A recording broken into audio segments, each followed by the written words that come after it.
Même pour ceux qui ont fui la ligne de front, la vie reste très difficile.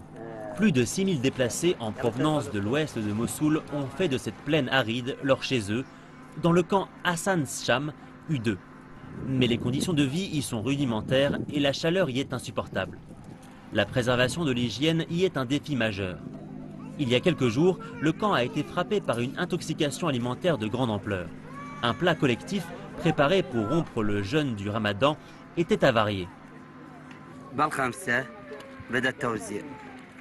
À 5 heures de l'après-midi, nous avons commencé à partager la nourriture.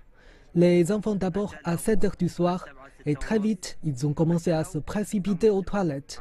J'ai eu la même chose, j'ai souffert de diarrhée et j'ai perdu beaucoup de sang.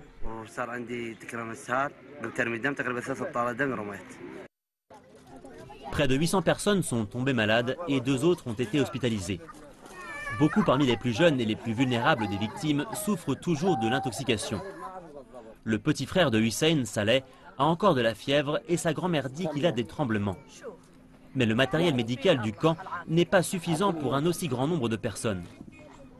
Dans le cimetière Kojali, dans l'est de Mossoul, ce sont les dernières demeures des victimes du conflit que l'on creuse. Le fossoyeur, Faris, nous montre les derniers arrivés. Cette femme a été tuée par des mortiers. La personne à ses côtés a été tuée par balle. Ils sont tous les deux arrivés il y a jours. Le gouvernement nous a donné des tracteurs que nous utilisons pour creuser des tombes et y mettre les combattants de l'État islamique. Ces 2 tombes, vieilles de 2 semaines, contiennent des combattants de Daesh. Leurs pierres tombales sont marquées de numéros. Mais on leur a accordé ce minimum de dignité qu'ils n'accordent eux-mêmes que rarement à leurs propres victimes.